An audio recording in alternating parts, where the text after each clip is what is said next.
Hello friends, तर स्वागत आहे तुमचं आपल्या या यूट्यूब चॅनलवरती. मित्रांनो, चॅनलवर नवीन असाल तर चॅनलला सबस्क्राईब नक्की करा. नियतीचा राग तिथेच थांबला. तिच्या ओठांवर आता फक्त रियांशची बोटं नव्हती, तर एक शांतता होती. अशी शांतता ज्यात हजारो न बोललेले शब्द दडलेले होते. रियांश तिच्या डोळ्यात पाहत अजून जवळ आला. प्रत्येक वेळी तू काहीतरी बोलतेस आणि मी हरतो. या वेळेस फक्त 2 क्षण गप्प राहा, तो हलक्या आवाजात म्हणाला, जेणेकरून मी तुझ्या डोळ्यातून ते सगळं ऐकू शकू. शब्दात सांगता येत नाही. नियतीच्या श्वासांची गती थोडी वाढली. रियांश तिच्या जवळ येत होता आणि त्यामुळे ती अस्वस्थ झाली होती. ती आता पूर्ण शांत झाली. रियांश तिच्या डोळ्यात पाहत हळूहळू आपली बोटं तिच्या ओठांवरून दूर करतो आणि टेबलवर ठेवलेला एक छोटासा बॉक्स हातात घेतो. तो तिच्या समोरच्या बाकावर बसतो. हळुवारपणे नियतीचा मनगट आपल्या हातात घेतो. त्याच्या स्पर्शाने नियतीचे डोळे आपोआप मिटले. तिचं हृदय आता जोरात धडधडू लागलं होतं. रियांशने तिच्या हाताकडे पाहिलं, जिथे लालसर ठसा उमटला होता. तो ठसा त्याचाच घट्ट पकडीचा परिणाम होता. त्याने कॉटनने जखम स्वच्छ केली आणि मग अलगद हाताने मलम लावायला सुरुवात केली. रियांशने जशी मलम लावली, नियती वेदनेने दचकली. तिने घट्टपणे त्याच्या खांद्यावर हात ठेवला आणि डोळे घट्ट मिटले. दुखते का? तो हळू आवाजात विचारतो. नियतीने त्याचा आवाज ऐकून डोळे उघडले. त्याच्याकडे पाहत थांबली आणि म्हणाली, तुझ्या स्पर्शापेक्षा मलमाची ऊब जास्त जाणवते आहे. रियांश थबकला. त्याचे हात थांबले. त्याची नजर नियतीच्या चेहऱ्यावर स्थिरावली. क्षणभर काहीही न बोलता तो म्हणाला, तुला फक्त समाधान मिळायला हवं. मग ते कोणत्याही गोष्टीतून मिळो. मला त्याचा फरक पडत नाही. नियतीने हे मुद्दामूनच म्हटलं होतं. त्याला खात्री पटावी की ती त्याच्यावर प्रेम करत नाही, पण तिला असा प्रतिसाद मिळेल असं तिने कधीच विचारलं नव्हतं. इतक्यात रियांशचा गंभीर आवाज तिच्या कानांवर पडला. तो तिच्या डोळ्यात पाहत म्हणाला, तू थोडं आधी विचारलं होतंस ना? त्याचा आवाज मंद होता, पण प्रत्येक शब्द थेट मनाला भिडत होता. की मी वारंवार ती कॉफीवाली गोष्ट का सांगतोय? तो क्षणभर थांबला. मग अजून जवळ येत तिच्या गालावर आपला हात ठेवला आणि हळू आवाजात म्हणाला, कारण मला तुला हे सांगायचं होतं की कॉफी तर खूप लांबची गोष्ट आहे नियती. जर तू मला विष प्यायला सांगितलंस तरी मी एक क्षण न गमावता हसत हसत तेही प्याईन. नियतीचा श्वास जणू अडकला. ती काही क्षण फक्त त्याच्याकडे पाहत राहिली. तिचे डोळे विस्फारलेले, चेहऱ्यावर आश्चर्य आणि एक गहन शांतता. तिच्या डोळ्यात आता प्रश्न नव्हते, फक्त तोच वेदना होती, जी हृदयाला भिडते. रियांश, एवढंच ती बोलू शकते. फक्त थांबली. त्याचे शब्द अजूनही हवेत घुमत होते. जर तू मला विष प्यायला सांगितलंस तर मी आनंदाने पेईन. पण नियतीचा चेहरा बदलला नाही.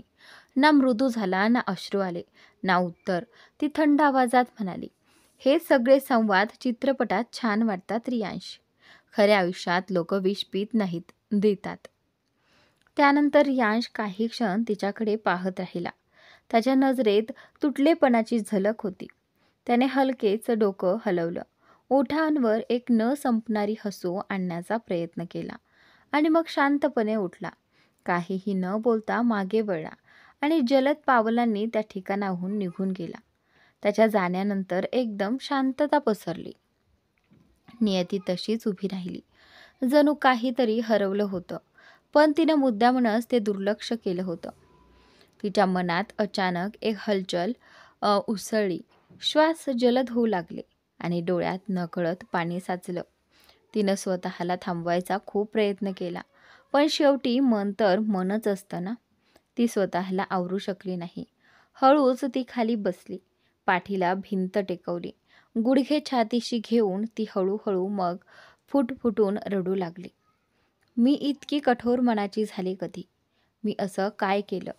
का केलं? का?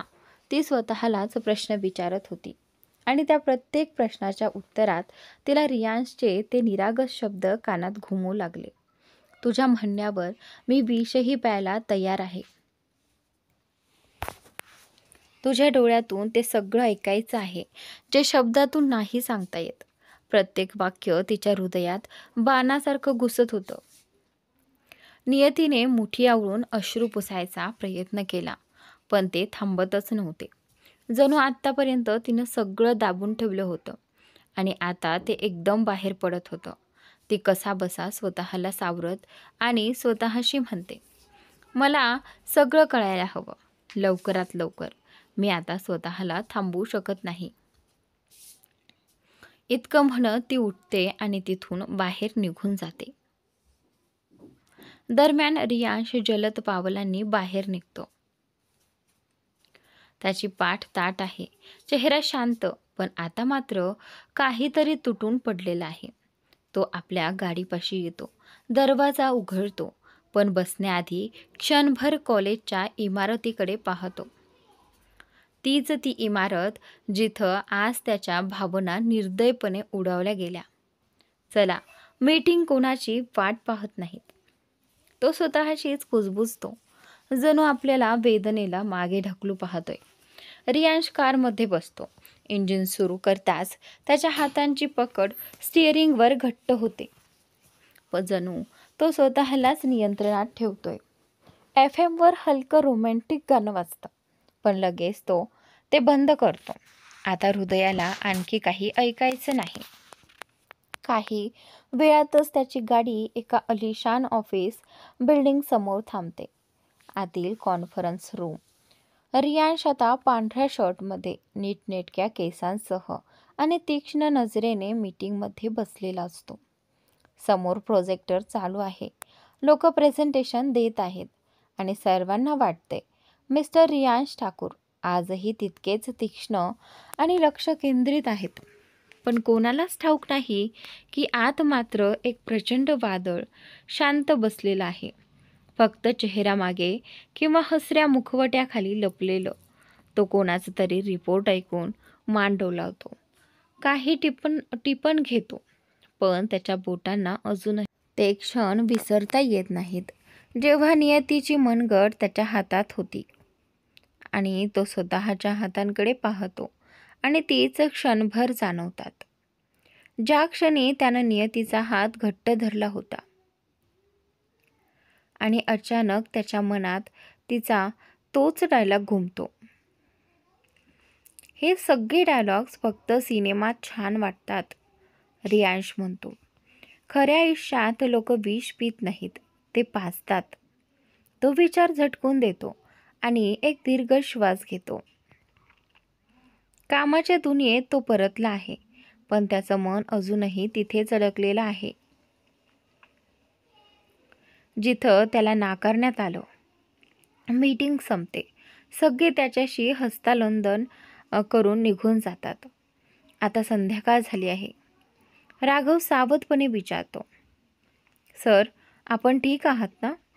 रियांश त्याच्याकडे न पाहता उत्तर देतो, लिव्ह मी अलोन. इतकं ऐकून राघवला समजतं, सर काहीतरी खूप खोलवर व्यथित आहेत. तो शांतपणे बाहेर निघून जातो. बोर्ड रूम आता पूर्ण रिकामी झाली आहे. चारही बाजूने फक्त फाईल्स आणि कॉफीच्या कपांचा मंद आवाज ऐकू येतो. पण रियांश अजूनही तिथेच बसलेला आहे. समोर लॅपटॉप उघडला आहे. स्क्रीनवर काही चार्ट्स आहेत, पण त्याची नजर मात्र कुठे दुसरीकडेच आहे.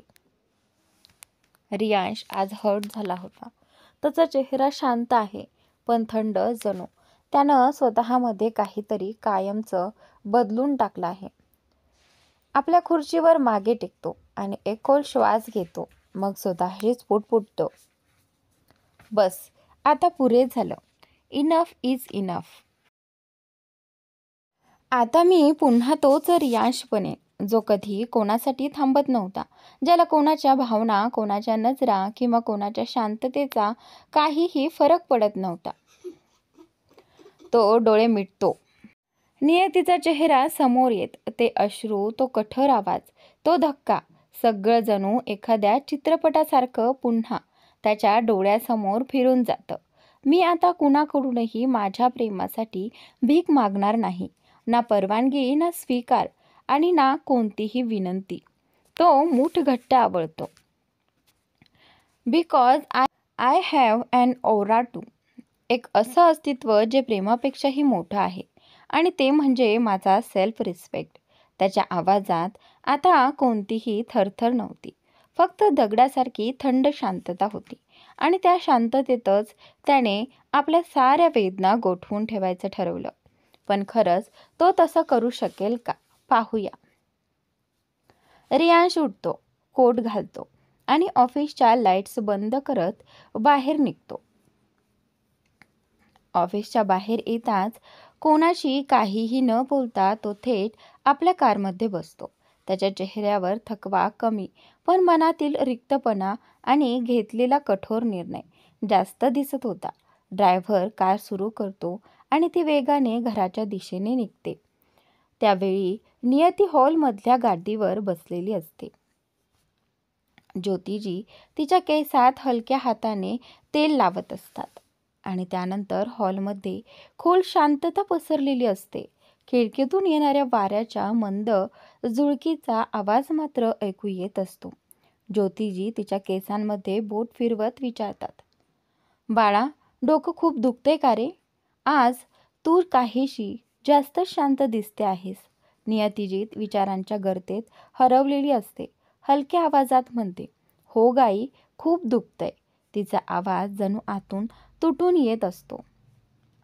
आणि त्याचनंतर ज्योतिजी थोड्या काळजीने म्हणतात, ठीक आहे, मी तेल लावते आणि तुला औषधं देते.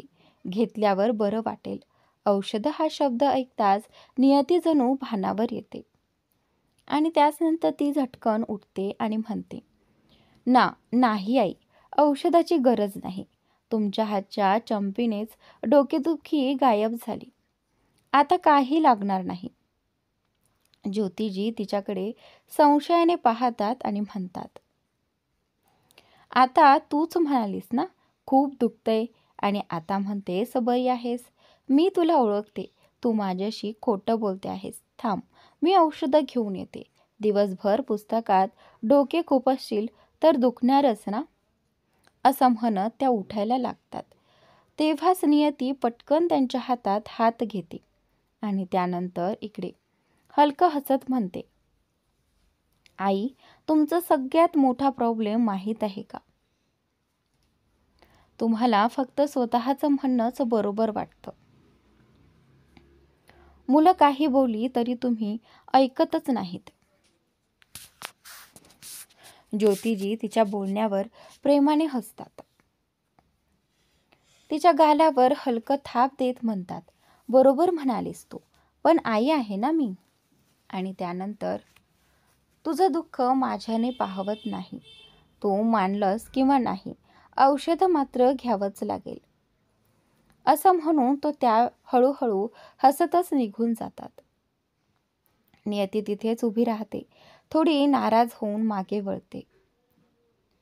पण जशी ती पलटते तिचे पाय थिजतात. दाराशी रियांश उभा असतो. त्याच्या चेहऱ्यावरूनच जाणवत असतं की तो थकलेला आहे, पण शांतही आहे. पण त्याच्या डोळ्यात मात्र हजारो न बोललेले शब्द दडलेले असतात. नियती त्याच्याकडे पाहते, काहीही बोलत नाही. दोघांच्या नजरा काही क्षणांसाठी एकमेकांना भिडतात. एका बाजूला अपूर्ण जवळीक, तर दुसऱ्या बाजूला कसक भरलेले अंतर. रियांश तिच्याकडे पुढे चालू लागतो. त्याच्या चालण्यात आता तो जुना मोकळा रियांश दिसत नव्हता. तो आता काहीसा थंड, कठोर आणि शांत झालेला होता. नियती हळूहळू मागे सरकते. प्रत्येक पावलागणिक तिचं हृदय जोरात धडधडतं. सीढ्यांजवळ येऊन तिचे पाय थांबतात. कदाचित ती वाट पाहत असते. रियांश काही बोलेल, एखादा हलका विनोद करेल, एखादं छेडणं, काहीतरी. पण यावेळी रियांश थेट तिच्यासमोर येऊन थांबतो. तो तिच्या डोळ्यात खोलवर पाहतो आणि तिच्या दोन्ही खांद्यावर हात ठेवतो. रियांशने तिचा हात पकडला. नियती दचकली. तिच्या चेहऱ्यावर आश्चर्य आणि भीती एकाच वेळी उमटली. ती काहीतरी बोलणारच होती की रियांशचा आवाज आला, पण तो आवाज तसा नव्हता जसा ती नेहमी ऐकायची आधी होती. तो आवाज थंड, संयमी आणि थोडासा राग मिश्रित होता. त्याने शांतपणे पण ठाम स्वरात म्हटलं, रस्ता अडवू नकोस, इतरांना त्यातून त्रास होऊ शकतो. हे बोलून त्याने तिचे खांदे हलकेच बाजूला केले आणि मागे न वळता झपाट्याने जिन्याच्या दिशेने चालू लागला. नियती तिथेच थिजल्यासारखी उभी राहिली. तिच्या मनात आणि डोक्यात एकाच वेळी अनेक प्रश्नांचा गोंधळ निर्माण झाला. ती स्वतःशी पुटपुटली, सकाळी कॉलेजमध्ये जो रियांश होता आणि आत्ताचा जो माझ्या समोरून गेला, त्यात एवढा फरक कसा? ती बराच वेळ जिन्याकडे पाहत राहिली. तिच्या डोळ्यात गोंधळ आणि हलकं पश्चाताप यांचं मिश्र भाव उतरू लागलं. क्षणभर तिच्या मनात विचार आला, मी काहीतरी चूक तर करत नाही ना? तेवढ्यात ज्योतीजी आत आल्या आणि म्हणाल्या, बेटा, ही औषधं घे. त्यांच्या आवाजाने नियती विचारातून बाहेर आली. ती काही न बोलता तिने औषधं घेतली. ज्योतीजी तिच्याकडे बारकाईने पाहत होत्या. तिच्या चेहऱ्यावरचा चिंतेकडे पाहून त्यांनी विचारलं, काही झालंय का? तू आज थोडी परेशान वाटते आहेस. नियती त्यांच्या डोळ्यात पाहत थोडीशी थांबली आणि शांतपणे म्हणाली, काही नाही आई, फक्त अभ्यासाचं थोडं टेन्शन आहे. परीक्षा जवळ आल्या आहेत आणि तुम्ही तर जाणता, मेडिकलच्या अभ्यासात दिवस रात्र एक करावा लागतो, त्यामुळे थोडी थकले, एवढंच. ज्योतिजींनी प्रेमाने तिच्या डोक्यावरून हात फिरवला आणि हसत म्हणाल्या, ठीक आहे, पण स्वतःची काळजी घे, असं म्हणून त्या निघून गेल्या. संध्याकाळी सगळे लोक जेवणाच्या टेबलावर बसले होते. मेड्स जेवण सर्व करत होत्या. तेवढ्यात रियांश जिन्यावरून खाली आला आणि म्हणाला, मॉम, माझं जेवण वर पाठवा, मला एक मीटिंग अटेंड करायची आहे. हे बोलून तो जायला लागला. तेवढ्यात इशिता म्हणाली, थांब बेटा. ती आपल्या खुर्चीतून उठली, त्याच्या जवळ आली आणि त्याच्या केसांवरून हात फिरवत म्हणाली, इतक्या रात्री सुद्धा काम? थोडं तरी विश्रांती घे ना. दिवसभर ऑफिस आणि आता पुन्हा मीटिंग. रियांशने हलकं हसत उत्तर दिलं, पण त्याच्या डोळ्यात थकवा स्पष्ट दिसत होता. मी ठीक आहे मॉम, मीटिंग खूप अर्जंट आहे, कृपया तुम्ही काळजी करू नका.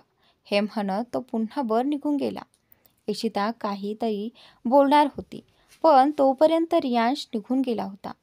टेबलावर सगळे लोक शांत बसलेले तिच्याकडे पाहत होते. इशिता परत आपल्या जागेवर बसली. अवधानजी हलक्या हसऱ्या चेहऱ्याने म्हणाले, इशिता, आता त्याची फार काळजी करू नकोस. तो आता एकटा नाही, त्याच्या आयुष्यात आता कुणीतरी खास आहे, त्याची काळजी घेण्यासाठी आणि त्याच्या सुखदुःखात साथ देण्यासाठी नियती आहे. हे ऐकताच नियतीचा हात ज्या चमच्यावर थांबला होता तो तसाच थांबला. तिच्या डोळ्यात एका क्षणासाठी धक्का आणि संकोच उमटला आणि तिच्या डोळ्यांसमोर सकाळचं ते दृश्य पुन्हा तरळून गेलं. रियांशचा राग, त्याची ती तीव्र वृत्ती आणि त्याने आधी बोललेले कठोर शब्द, हे सगळं नियतीच्या मनात फिरू लागतं. ती चमचा ठेवते, हळूहळू उभी राहते आणि शांत आवाजात म्हणते, मी खाऊन झालं आहे. रियांशचं जेवण मी घेऊन जाते. इतकं बोलून ती थेट स्वयंपाकघरात जाते. किचनमध्ये पोहोचतात ती स्लॅबला धरते, डोळे मिटते आणि एक दीर्घ श्वास घेते. तेवढ्यात अचानक मेड आत येते. तेव्हा नियती पटकन सरळ उभी राहते.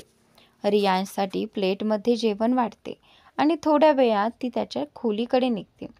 त्यावेळी अन्या न्यासाला कॉलेजमध्ये आज जे काही घडलं होतं ते सगळं सांगत असते. अगं न्यासा, आज तर धमालच झाली. रियांश भाऊ कॉलेजमध्ये आले होते, म्हणे इन्स्पेक्शनसाठी आलेत, पण खरी गोष्ट म्हणजे ते दीला भेटायला आले होते. काय? तुला कसं माहीत झालं की जीजू दीलाच भेटायला आले होते? ते तर खरंच इन्स्पेक्शनसाठीच आले असतील.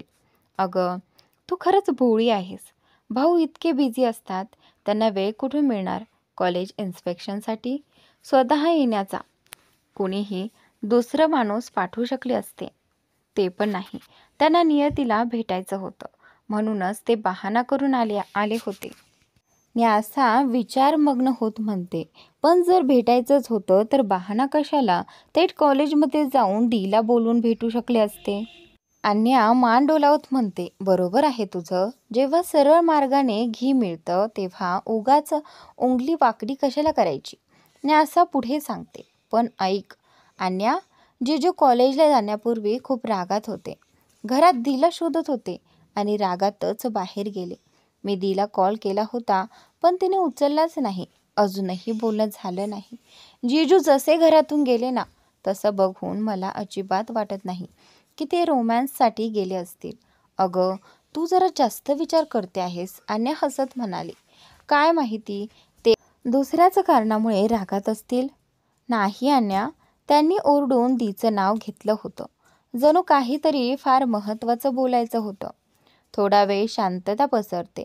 मग अन्या विचारते, वैसे तुला काही अंदाज आहे का त्या दोघात काय झालं असेल?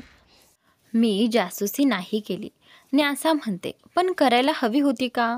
अन्या हसत विचारते. नक्कीच, न्यासा कटाळपणे म्हणते. मी असते तर ही संधी हातची जाऊ दिली नसती. आणि हो, मी एक गोष्ट पाहिली. जेजू परत घरी आले, पण त्यांनी दीशी एक शब्दही बोलला नाही. न तिला पाहिलं. दी देखील खूप अस्वस्थ दिसत होती. अन्या थोडं विचार करून म्हणते, त्यांच्या दोघात सगळं ठीक आहे ना? न्यासा खांदे उडवत म्हणते, कोण जाणे, ते फक्त त्यांनाच ठाऊक. अचानक अन्या न्यासाचा हात धरते आणि म्हणते, चल जाऊया. कुठे? न्यासा दचकत विचारते. त्यांच्या रूममध्ये, CID बनून. अन्या हळूच कुजबुजते. अगं वेडी झाली आहेस का तू? तुला माहिती आहे ना जेजूचा राग कसा असतो. आपण आत गेलो तर? अगं चल ना एकदा तरी, अन्या हसत म्हणते आणि दोघी खोली बाहेर पडतात. त्या दोघी पायांच्या टोकांवर हळूहळू वर जात असतात, अगदी जोरांसारख्या, जणू काही गुप्त मिशनवर निघाल्या आहेत. न्यासा हळू आवाजात कुजबुजते, अन्या एकदा विचार कर, हा साधा रूम नाही, हा तर एक सिंह आणि सिंहिणीचा गुहा आहे. तिकडे जाणं म्हणजे थेट मृत्यूलाच आमंत्रण देणं. अन्या डोळे पळवत म्हणते, काय रे ही, जर तुला इतकं भय वाटतंय तर खाली जातो, पण मी आज गुप्तहेरगिरी करूनच राहणार. आजचं मिशन काय चाललंय ते शोधायचंय. न्यासा हात जोडून वर पाहत म्हणते, देवा, या मुलीला थोडी शहाणपण दे. अन्या तिच्याकडे दुर्लक्ष करून पुढे सरकते. ती सावधपणे दरवाजाजवळ पोहोचते.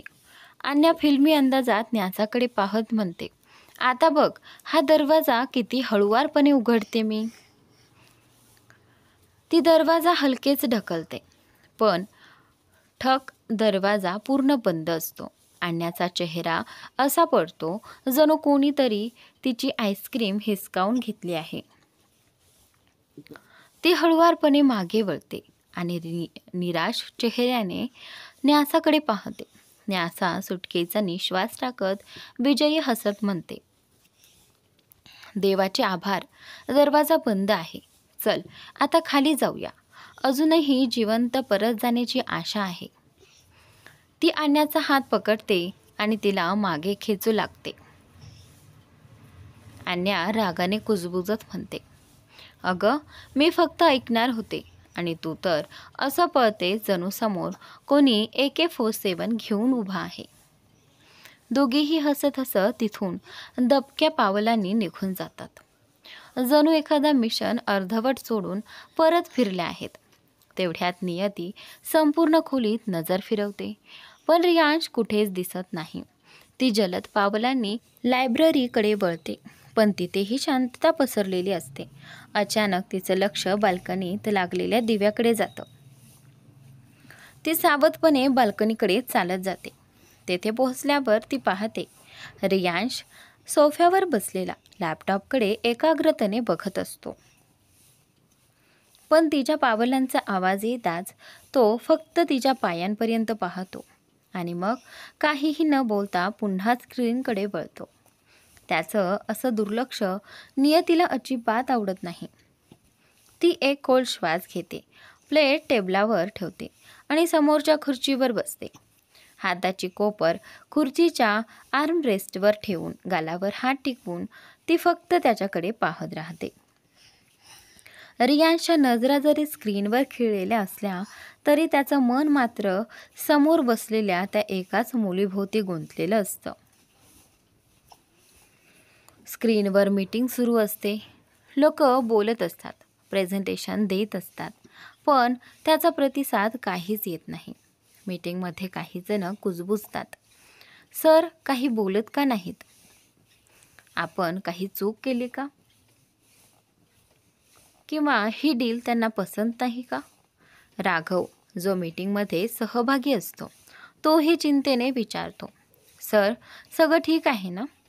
पण रियांश जणू कुठल्या तरी वेगळ्या जगात हरवलेला असतो आणि ते जग फक्त नियतीच्या डोळ्यांमध्येच वसलेलं असतं. नियती अजूनही त्याच्याकडे पाहत असते, थोडं हसत, थोडं रागावत. मनात म्हणते, वाटलं होतं काहीतरी बोलेल, पण एक नजरही नाही, काही प्रतिसादच नाही. अचानक रियांशला तिची नजर अंगावर पडल्यासारखी जाणवते, जणू उन्हात उभा आहे असं. तो अधिक सहन करू शकत नाही.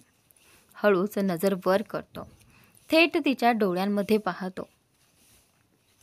पण त्या नजरेत प्रेम नसून फक्त एक तिरपी रेषा असते, रागाची, शांत पण ठाम. त्याच्या नजरेतून जणू शब्द उमटतात, आता पुरे झालं. नियती मनात हसत म्हणते, अरे वा, एवढाच टिकला? अगदी कच्चा खेळाडू निघालात मिस्टर रियांश ठाकूर. पण तिचं हे छोटं यश जास्त काळ टिकत नाही.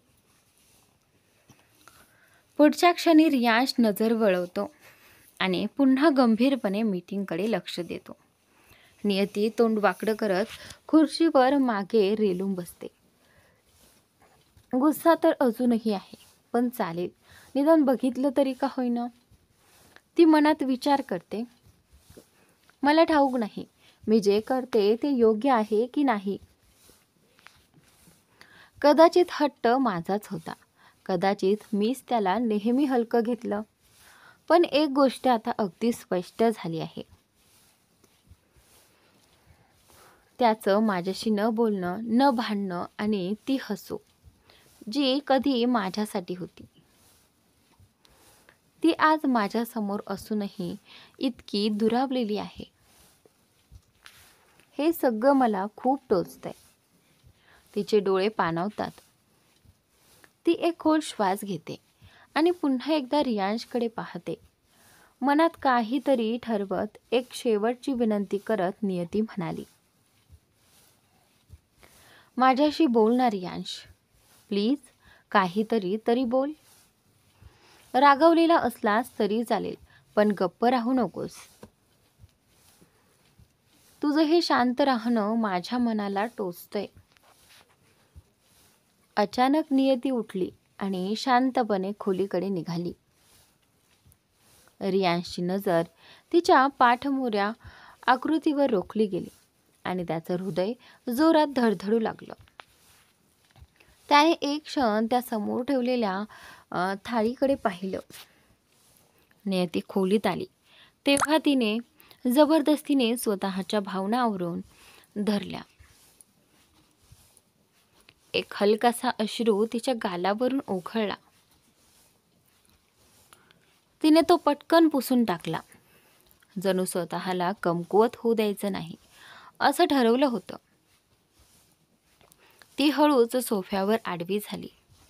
रियांशविषयी विचार करत कधी तिचे डोळे मिटले हे तिलाही समजलं नाही. दरम्यान रियांशची मीटिंग संपली. त्याने लॅपटॉप बंद केला, एक खोल श्वास घेतला आणि समोर ठेवलेल्या थाळीकडे पाहिलं. काही सेकंद तो तसाच थांबला, मग शांतपणे बसून जेवायला लागला. प्रत्येक घासामध्ये जणू एक निशब्द थँक्यू दडलेलं होतं. तो खोलीत आला. सोफ्यावर झोपलेली नियती पाहताच त्याच्या डोळ्यात एक क्षणभर शांतता उतरली. तो मंद हसला. त्या चेहऱ्यातील निरागसता, तो सुकून, त्या शांत भावनांमध्ये त्याला आपलं संपूर्ण जग दिसलं.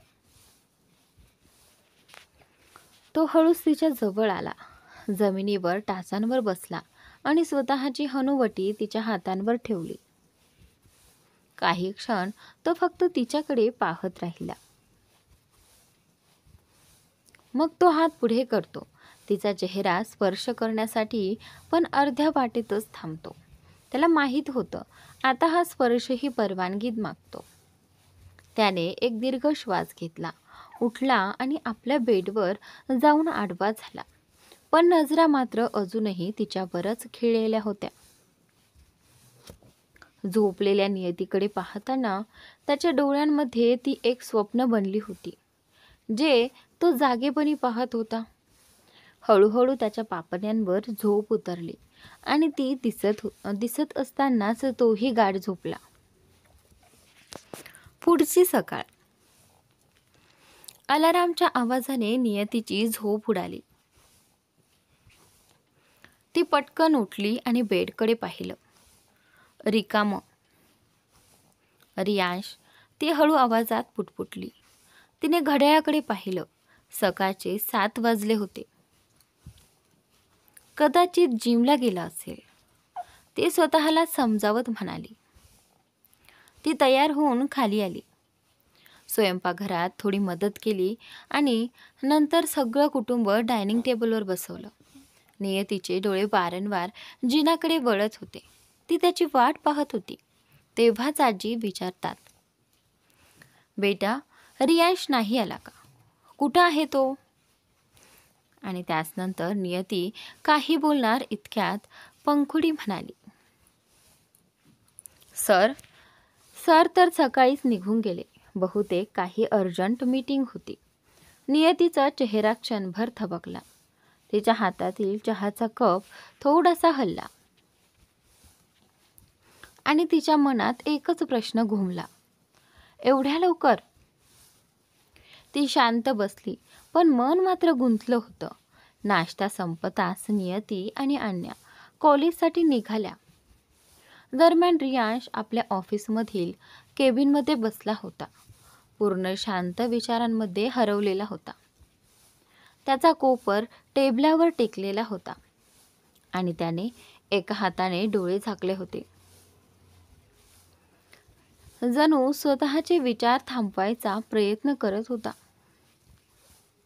पण मेंदू सतत चालूच होता. नियती असं का वागत आहे? ती काही माझ्यापासून लपवत आहे का? किंवा काही कारण आहे जे मला ठाऊक नाही? तो अस्वस्थपणे उठला. खोलीत काही वेळ फिरला, पण उत्तर अजूनही मिळालं नाही. तेव्हाच त्याच्या मनात एका नावाची चमक उठली, आराधना ठाकूर. तो स्वतःशी पुटपुटला, मी तिला कसा काय विसरलो? तीच नियती. ती आई आहे. जर कुणाला काही माहिती असू शकते तर तीच असू शकते.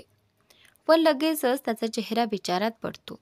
कपाळावरच्या आठ्या अधिक गडद होतात.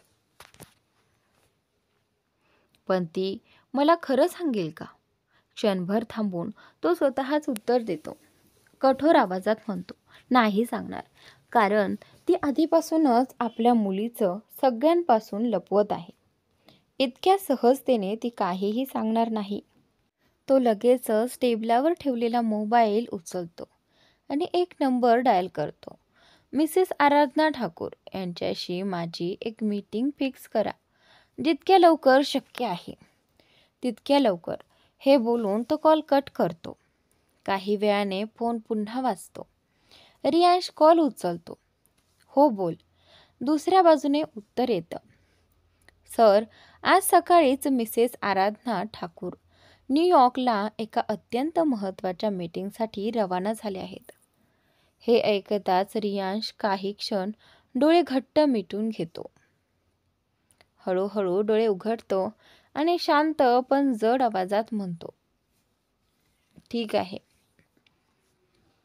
तो कॉल कट करतो. फोन ठेवताच अचानक तो रागाने आपला हात टेबलावर आपटतो. एक जोरात आवाज होतो, पण खोलीत तरीही तीच शांतता पसरलेली असते. तो खोल श्वास घेतो, स्वतःला सावरायचा प्रयत्न करतो, पण चेहऱ्यावरची अस्वस्थता स्पष्ट दिसत असते. तेव्हाच दरवाजावर हलका ठोका पडतो. रियाज दरवाजाकडे पाहतो. दरवाजा उघडतो आणि राघव आत येतो. थोडासा संकोचून म्हणतो, सर, मी आत येऊ का? रियांश फक्त मान हलवतो. राघव आत येतो आणि म्हणतो, सर, आपण ज्या आंतरराष्ट्रीय मीटिंगची तारीख ठरायची वाट बघत होतो ती अखेर फिक्स झाली आहे. रियांशचा चेहरा स्थिर आणि गंभीर होता. तो विचारतो, कधी आणि कुठे ठरली आहे? सर, मीटिंग उद्या सिंगापूरमध्ये आहे. क्लायंटने पूर्ण आठवड्याचं शेड्यूल ठेवलं आहे आणि आपल्याला आजच निघावं लागेल, राघव उत्तर देतो. क्षणभर दोघात शांतता पसरते. रियांश आपल्या घड्याळाकडे पाहतो, मग दीर्घ श्वास घेतो आणि ठाम आवाजात म्हणतो, ठीक आहे, आपण लगेच निघू. तू जा आणि सगळी व्यवस्था कर. पासपोर्ट, तिकीट, हॉटेल, सगळं. राघव पटकन मान हलवतो, येस सर, आणि वेळ न दवडता बाहेर निघून जातो. रियांश पुन्हा खुर्चीवर बसतो. चेहरा शांत, पण मनात हलचल सुरू असते. त्याच्या नजरा एका निर्णयावर स्थिरावतात, जो तो आता बदलणार नाही. त्याच वेळी दुसऱ्या बाजूला कॉलेजच्या लेक्चर हॉलमधून विद्यार्थी बाहेर पडत होते. नियती आणि अन्या दोघी एकत्र चालत होत्या. अन्या आपले नोट्स बॅगमध्ये ठेवत नियतीकडे पाहते आणि म्हणते, आज तू काहीतरी वेगळीच दिसते आहेस. सगळं ठीक आहे ना? सकाळपासून शांत शांत आहेस तू. नियती जबरदस्तीने हसत म्हणते, मी काही नाही, मी पूर्णपणे ठीक आहे. अन्या भुवया उंचावत म्हणते, असं का? मग क्लासमध्ये 3दा प्रोफेसरला तोच प्रश्न का विचारलास, ज्याचं उत्तर पहिल्यांदाच मिळालं होतं? नियती थोडीशी गोंधळून म्हणते, अरे काही नाही ग, थोडी कन्फ्यूज झाले होते बहुतेक. अन्या बेंचवर बसते आणि नियतीलाही ओढून बसवते. ती तिचा हात धरते आणि प्रेमाने म्हणते, पहा नियती, मी तुझ्यावर जबरदस्ती करणार नाही, पण तुला ठाऊक आहे ना, मी नेहमी ऐकण्यासाठी तयार असते. अन्याच्या या शेवटच्या वाक्यावर नियती हसल्यासारखं करून चेहरा वाकवते. ते पाहून अन्या लगेच म्हणते, अगं, असा चेहऱ्यावर घेऊ नकोस, मी खरंच बोलते. एकदा प्रयत्न करून तरी बघ ना नियती, मी तुझं ऐकून घेईन. अन्याचं बोलणं ऐकून नियतीच्या मनात विचार येतो, आता तुला मी कसं सांगू की ही गोष्ट मी तुला सांगू शकत नाही. शेवटी आपल्याच डॅड विरुद्ध कोण बोलणार? मी कसं सांगू की मला अभिनव ठाकूरबद्दल शंका येत आहे, आणि तीही आता आपल्या डॅडमुळेच. हवेतील शांततेसारखं एक गूढ वातावरण तयार होतं, जणू काही मोठं वादळ येणार आहे. तर मित्रांनो, पुढील भाग खूप इंटरेस्टिंग आहे, तर नक्की पहा आणि चॅनलला सबस्क्राईब नक्की करा.